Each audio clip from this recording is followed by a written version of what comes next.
बिस्मिल्लाहिर्रहमानिर्रहीम, अस्सलाम वालेकुम। नूरुल आपकी खिदमत में हाजिर है। आर्मी चीफ के 3 पैगाम और कप्तान ढेर, मतलब उनका जो रवैया तब्दील हो रहा है। सिराजुल हक साहब से मीटिंगें हो रही हैं, मुज़ाकरात पे आमादगी का इजहार हो रहा है। उस सब के पीछे आर्मी चीफ के 3 पैगाम हैं। वो क्या पैगामात हैं? और चपेड़े भी पड़ी हैं और गालियाँ भी पड़ी हैं। तरदीदें अपनी जगह, पार्टियां खड़ी हैं अपने क्लेम के साथ और वो क्लेम कर रही हैं कि दोनों चीज़ें हुई हैं। चपेड़े भी पड़ी हैं और वो गालियां भी पड़ी हैं। किस किस को और कब कब पड़ी हैं, ये मैं आपके साथ डिस्कस करूंगा। और जनाब इमरान खान साहब लंदन की सड़कों पे M25 पर क्या करते फिर रहे हैं, और पाकिस्तान में उनकी गिरफ़्तारी कब होगी, और नमाज ईद वो कहाँ अदा करेंगे, और नमाज ईद के साथ साथ उनके जुमा की नमाज के भी चर्चे हो रहे हैं, वो क्या हैं। और आर्मी चीफ ने मौलाना फजलुर रहमान को किस तरह धोखा दिया, ये वो चंद बातें हैं जो मैं आपके साथ डिस्कस करूंगा। हाँ, बड़ी अहम चीज़, निगरान हुकूमत की छुट्टी, ख़त तैयार, सदर साहब को ख़त, तस्वीरों पे क्रॉस, ये क्या हो रहा है। और सबसे अहम चीज़ कि इमरान खान साहब पसपाई इख्तियार कर रहे हैं। सिराजुल हक साहब जमात इस्लामी के अमीर, उन्होंने मुलाकातें की हैं, पहले इमरान खान साहब से और फिर वज़ीर आज़म पाकिस्तान शहबाज शरीफ साहब से। और उनके तर्जमान जो हैं कैसर शरीफ साहब, वो बता रहे हैं कि इमरान खान साहब तैयार हैं गैर मशरूत मुज़ाकरात के लिए।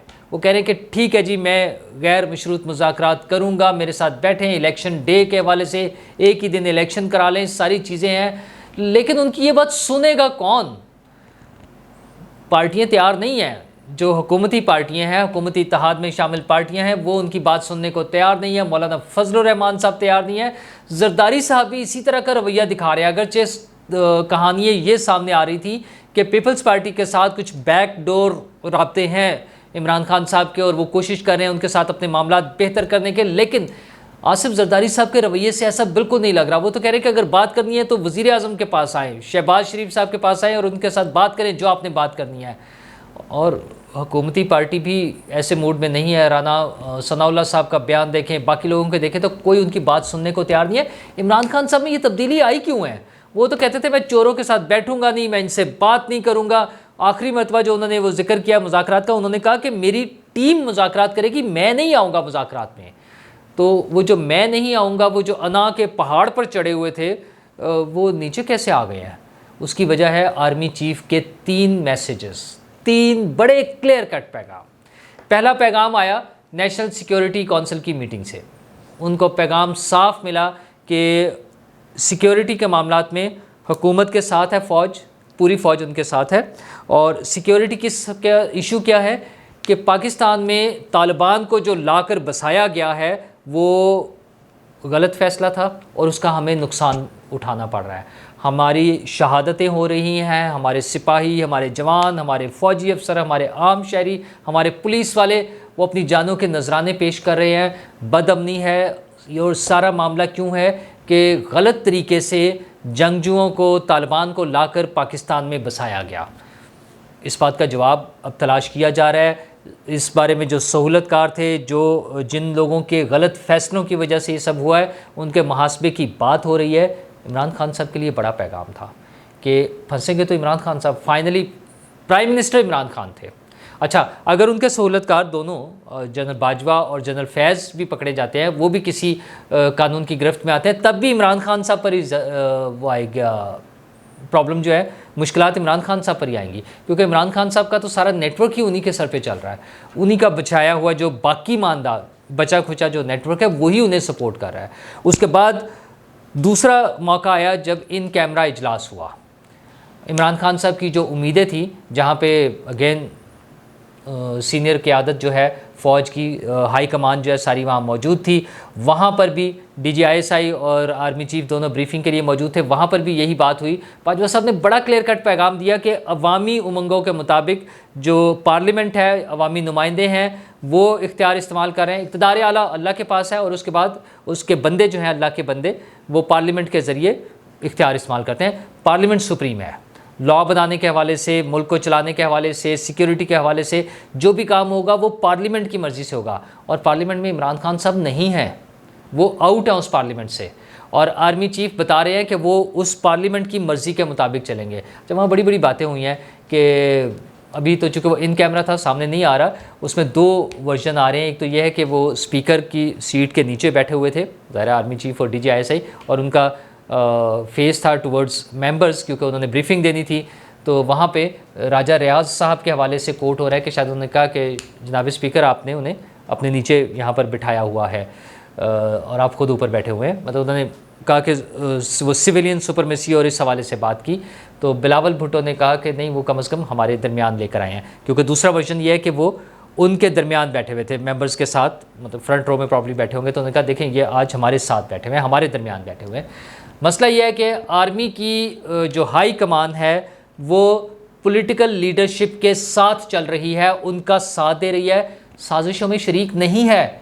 इमरान खान साहब की जो ख्वाहिश है कि फ़ौज हुकूमत के ख़िलाफ़ साजिश करे, जो बाजवा साहब को कहते थे कि आप वो MQM को तोड़ दें और उसको अलग कर दें, फ़लाँ को अलग कर दें और मेरी हुकूमत बन जाए, फ़ौज ऐसा किसी काम में शामिल होने को तैयार नहीं है।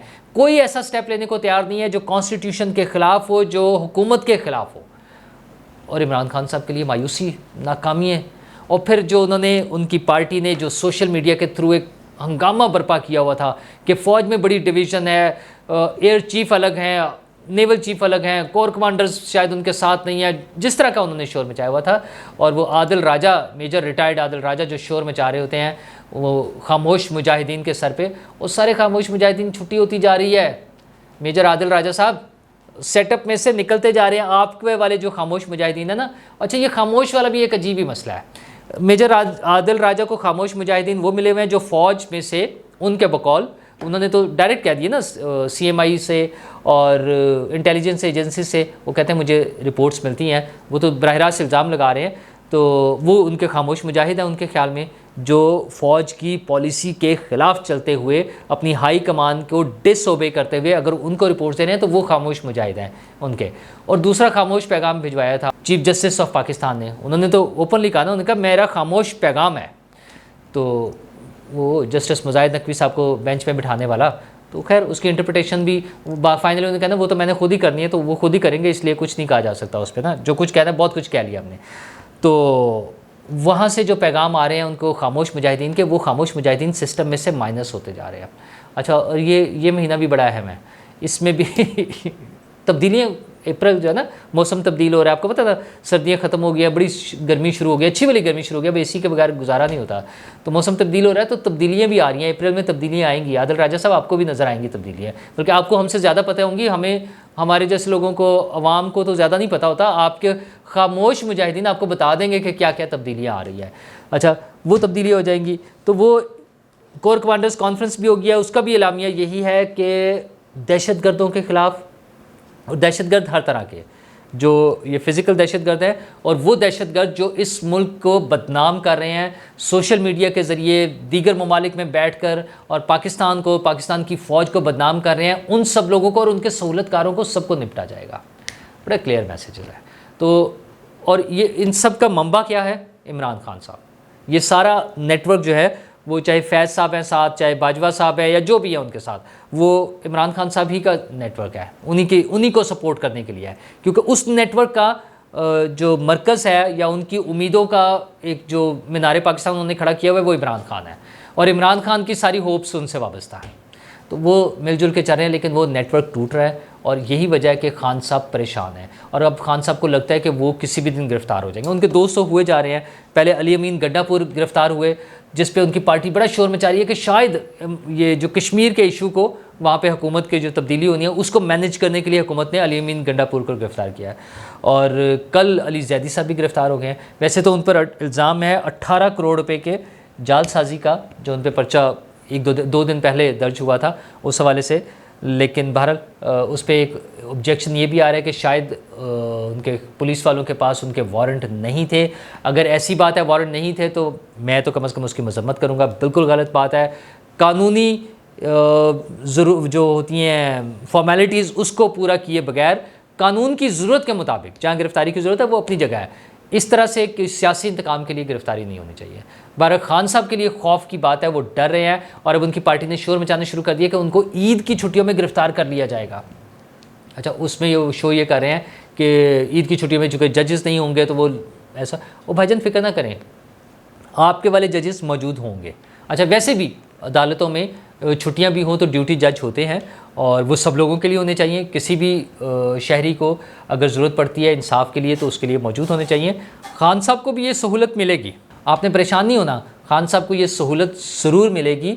चाहे ईद की छुट्टियां हो, चाहे जुमे की छुट्टी हो, तो ईद की नमाज़ वैसे तो टाइमिंग का उनका मसला ही नहीं है, और उनकी नमाज के हवाले से देखा जाए मतलब ये ज़ाती चीज़ें होती है, लेकिन खान साहब चूँकि तस्वीरें इशू करते हैं, आपको याद होगा वज़ीर-ए-आज़म बनने के बाद पहली जो तस्वीर इशू की थी वो घड़ी में टाइम बहुत दोपहर हो गई थी, तो फिर उसके बाद जो अगले ईद पर तस्वीर आई उसमें घड़ी गायब थी। खान साहब टाइम ना ठीक कीजिएगा, घड़ी गायब करने में तो ओहो सॉरी, वो तो माहिर है ना, वो घड़ी आई तोहफे वाली आई और बेच दी, घड़ी गायब करने में तो वो वैसे ही माहिर है। अच्छा, अब एक तो एतराज़ उन पर और भी हो रहा है कि वो 2 दिन कबल जुमे वाले दिन जब वो अदालत में मौजूद थे तो अदालत में ही मौजूद रहे, जुमे का टाइम भी हो गया, लोग गए नमाज़ पढ़ने चले गए, तो ये खलीफा बनने के ख्वाहिशमंद रियासत मदीना का ख्वाब दिखाने वाले, ख़ुद देखने और हमें दिखाने वाले, जुमे की नमाज के लिए वहाँ बैठे रहे हैं। ठीक है, मतलब ज़ाती मसला है हर बंदे का, नमाज पढ़े ना पढ़े, कोई किसी को ज़बरदस्ती तो हम नहीं कर सकते, लेकिन खान साहब चूँकि शोर मचाते हैं, रियासत मदीना बनाने की बात करते हैं बार बार, तो फिर उनका अपना अमल भी उन चीज़ों के करीब करीब होना चाहिए। उन्हें जो सपोर्ट मिल रही है ना वो कुछ जगहों से मिल रही है, बाकी जगहों पे मसले हैं। आईजी इस्लामाबाद ने उन्हें तलब किया हुआ है, इस्लामाबाद पुलिस ने, तो आईजी इस्लामाबाद का जो ट्वीट आया उन्होंने, वो उनके कल वकील साहब गए हैं, खान साहब के वकील वहाँ गए कि मैं पेश रहा, वो कहा जी आप नहीं हो सकते, वकील आप ज़ाती हैसियत में आए, उन्होंने जो भी बातचीत की उनका वो ठीक है, लेकिन उनका पैगाम ये है कि वकील नहीं खुद आए, और उन्होंने कहा है कि तैयबा गुल केस की इंक्वायरी में तलबशुदा मुल्ज़मान को अदालती हुक्म के मुताबिक ज़ाती हैसियत में पेश होने के लिए बुलाया गया है। तो मुल्ज़िम इमरान खान ने ज़ाती हैसियत में पेश होना है तैयबा गुल केस में। से कितने जुल्म वाला केस था कि खातून के साथ ज़्यादती हुई, उसको हरास किया गया, उसके पास सबूत मौजूद है, ऑडियो वीडियो, वो खान साहब ने अपने पास रख लिया और ख़ुद ब्लैकमेल करके उससे अपने काम करा रहे हैं, और वो बीबी रुलती फिर रही है। खान साहब कोई बात नहीं, वक्त बदलता है ना, आ जाता है, आ गया है। और जस्टिस जावेद इकबाल साहब तो पता नहीं कैसी मखलूक है, उनको तो कोई अभी हाथ ही नहीं लगा सकता, लेकिन लगेगा, रिटायर्ड जस्टिस भी हैं। और खैर जस्टिस के हवाले से बात करें तो अदालतों में आजकल भी मामलात ऐसे ही चल रहे हैं। एक आपको याद होगा परसों तरदीद आई थी कि चपेड़े नहीं पड़ी। अच्छा, वैसे ये भी कितनी मज़ेदार तरदीद करने की ज़रूरत पड़ गई। वो पार्क में जा रहे थे और वहाँ लड़ाई हो गई और आमने सामने आ गए, ये सारी बातें, ये तो अदालती वो मौजूद है, क्लैरिफिकेशन जो आई है वो मौजूद है। लेकिन हमारे कुछ दोस्त बज़िद हैं कि चपेड़े भी पड़ी हैं और गालियाँ भी पड़ी हैं। इमरान शफकत साहब ने कल जो अपना वीलॉग किया उन्होंने बड़ी तफसील से बताया, वो भी पार्क में नहीं लगवा रहे चपेड़े, वो कह रहे नहीं पार्क में कुछ नहीं हुआ था, लेकिन चैम्बर में वो जो मुलाकात हुई है उसमें तलखी हुई है। कुछ दोस्त तो कह रहे हैं कि बात चपेड़ों तक पहुंच गई थी। फिर जो सबसे बड़े साहब है उन्होंने बीच में आके छुड़ाने की कोशिश की, इधर से एक और साहब ने छुड़ाने की कोशिश की और फाइनली छुड़ा लिया गया। लेकिन इमरान शफकत साहब का कहना है कि चपेड़े ही पड़ी हैं और इतनी बड़ी बड़ी गालियाँ उनके ख्याल में। अच्छा, वो साइज़ से मुझे, अब आप खुद समझें कि इतनी बड़ी क्या हो सकती हैं, क्या होंगी। मेरा जो है ना इल्म थोड़ा सा महदूद है, बहुत ज़्यादा नहीं है, और वैसे भी सेंसरशिप पॉलिसी भी अपनी जगह होती है। तो उन्होंने साइज़ बताया है इमरान शफकत साहब ने, तो इसका मतलब है बहुत कुछ हुआ है, बहुत सी बातें खुलती रहेंगी वक्त के साथ साथ, और ज़ाहिर वक्त लगता है चीज़ों को खुलने में, फौरी तौर पर नहीं आ जाती बातें सामने। बातें तो बाजवा साहब भी खोल रहे हैं, हमने देखी है ना कैसी कैसी बातें वो खोल रहे हैं, वो दूसरों की सुना रहे हैं तो लोग उनकी बारे में भी बताने लगे हैं। मौलाना फजलुर रहमान ने बता दिया है कि आर्मी चीफ, उस वक्त के आर्मी चीफ जनरल बाजवा साहब ने कैसे उन्हें धोखा दिया जब वो लॉन्ग मार्च कर रहे थे और इस्लामाबाद जा रहे थे अक्टूबर 2019 में प्रॉब्ली। तो वो कहते हैं बाजवा साहब ने मेरे साथ कमिटमेंट की, और बाजवा साहब की तरफ से फैज़ हमीद साहब आए थे और उनके साथ शुजात साहब और परवेज़ इलाही साहब भी मौजूद थे, और कहते हैं हमारे साथ डील ये हुई थी कि इमरान खान की हुकूमत जो कि गलत तरीके से लाई गई है उसको ख़त्म किया जाएगा, नया इलेक्शन कराया जाएगा। इसलिए वो कहते भी थे कि गवाह मौजूद हैं और आज उन्होंने नाम बता दिए, कल उन्होंने बड़ा खुल के नाम बता दिए हैं। उन्होंने कहा जी ये नाम है, चौधरी शुजात साहब और परवेज़ इलाही साहब मौजूद थे। अब तो परवेज़ इलाही साहब बाजवा साहब के ख़िलाफ़ हैं, हिम्मत करें, जवाब दे दें, बता दें कि क्या वाकई बाजवा साहब ने ऐसा कहा था। अच्छा, बाजवा साहब ने इस तरह से जो बातें हैं सिर्फ इन्हीं के हवाले से नहीं है, एक और स्टोरी भी मौजूद है कि बाजवा साहब ने या चलें वो फिर वो है कि कैसे एक आदमी को लारा लगाया और क्या वसूल किया और क्या लारा था, वो फिर किसी दिन आपको सुनाऊंगा। तो बाजवा साहब ने तो इस तरह से किया है, लेकिन क्या मौजूदा निगरान हुकूमत की छुट्टी हो गई है? पीटीआई के लोग उनकी वो कर रहे हैं, कैंपेन चला रहे हैं कि वज़ीर आला मोहसिन नकवी की तस्वीर लगाकर उस पर एक क्रॉस, रेड क्रॉस लगाकर बता रहे हैं कि छुट्टी हो गई है, उनके 90 दिन पूरे हो गए हैं निगरान हुकूमत के। तो अब पीटीआई ने फैसला किया कि वो एक सदर पाकिस्तान को ख़त लिखेंगे कि इनको फारिग कर दें। जहाँ कितने मासूम लोग हैं। वैसे वो अगर सदर साहब को ख़त ना भी लिखे तो सदर साहब ने कोई ना कुछ कर देना है, काम दिखा देना है, क्योंकि वो सदर कम और पार्टी के कारकुन ज़्यादा हैं। लेकिन ऐसा कुछ भी नहीं होने जा रहा। आइन के मुताबिक वो वज़ीर आला है, जब तक इलेक्शन नहीं हो जाते या जब तक उनको तब्दील नहीं कर दिया जाता, और वो तब्दीली इस तरह से सदर साहब के हाथों नहीं होगी, उसमें टाइम लगेगा, ठीक है। और मुमकिन है वो अब इलेक्शन तक ही चलें, और इलेक्शन अक्टूबर में हो रहे हैं, उससे पहले इलेक्शन होते हुए नज़र किसी को भी नहीं आ रहे। खान साहब अपनी कैंपेन चलाएं, तैयारी करें, और खान साहब पैसे खर्च करने पाकिस्तान में तो करें कम अज़ कम। एक आप पैसा खर्च करें अमेरिका में लॉबिंग करके, सारे पैसे आपने डॉलर्स में, हज़ारों डॉलर्स एक एक कंपनी को पर मंथ दे रहे हैं, और वो आप अमेरिका में खर्च कर रहे हैं। किस काम के लिए? कि वहाँ के सेनेटर्स से पाकिस्तान को बदनाम कराने के लिए, पाकिस्तान के ख़िलाफ़ ख़त लिखवाने के लिए। और दूसरी कैंपेन वो कर रहे हैं लंदन में। उनकी अहलिया मोहतरमा, सबका अहलिया मोहतरमा, सबका भी उनकी एक से ज़्यादा हैं, तो जमाइमा गोल्डस्मिथ ने एक ट्वीट किया है और उसमें उन्होंने ट्रक की तस्वीर लगाई है। अच्छा, ट्रक पिछले दिनों हमारे यहाँ भी अदालत के हवाले से बड़ा मशहूर रहा, तो और ट्रक के ऊपर खान साहब की तस्वीर है और ऊपर लिखा हुआ है इय्याका नअबुदु व इय्याका नस्तईन। खान साहब, दुआ तो बड़ी अच्छी है, लेकिन इसको पढ़ते रहने की बजाय ज़रा कुछ प्रैक्टिकल चीज़ें भी कर लें। कौन रोकता है आपको? सीधे रास्ते पर चलने से आपको रोक कौन रहा है? वो जो पार्टी फंड खा जाना, लोगों से MNAs MPs की सीटों के साथ पैसे ले लेना, मलिक रियाज साहब से पैसे ले लेना, मलिक रियाज साहब से प्लॉट्स ले लेना, ये सब आपको कौन कह रहा है? आप खुद कर रहे हैं। तो ये जो लंदन में कैंपेन चला रहे हैं M25 पर, लंदन की आपके ट्रक चल रहे हैं, इसके लिए भी आप पॉन्ड्स पे कर रहे हैं। तो ये पाकिस्तानियों के पैसे और उन लोगों के पैसे, पाकिस्तान और पाकिस्तान से बाहर, जो आपको किसी नोबल कॉज के लिए पैसे देते हैं। जैसे शौकत खान हॉस्पिटल है जिसके लिए बड़ा शोर मचा हुआ है, किसी वक्त उसका ऑडिट करा दें, बता दें क्या मामलात हैं। वो जो वूटन क्रिकेट क्लब और पता नहीं कहाँ से आए, ये सारी लुटमार के हिसाब आपको कभी ना कभी देने पड़ेंगे। हुकूमत को स्टैंड लेने की ज़रूरत है। आर्मी चीफ की तरफ से, पूरी फ़ौज की तरफ से जो सपोर्ट मिल रही है, जिस तरह से वो क्लियर कट उन्होंने मैसेज दिया है, अब हुकूमत की ज़िम्मेदारी है कि जहाँ जहाँ चीज़ें गलत हुई हैं, जो जो ज़िम्मेदार हैं उनको इंसाफ के कटहरे में ला के खड़ा करें और इकॉनमी के फ्रंट पे लोगों की बेहतरी के लिए कुछ काम करें। ये दो काम है सिर्फ। वज़ीर आज़म साहब, ball is in your court. आप अच्छा परफॉर्म कर गए तो चीज़ें ठीक हो जाएंगी, वरना शायद इतनी बिगड़ जाएं कि किसी के भी काबू में ना रहें। शुक्रिया।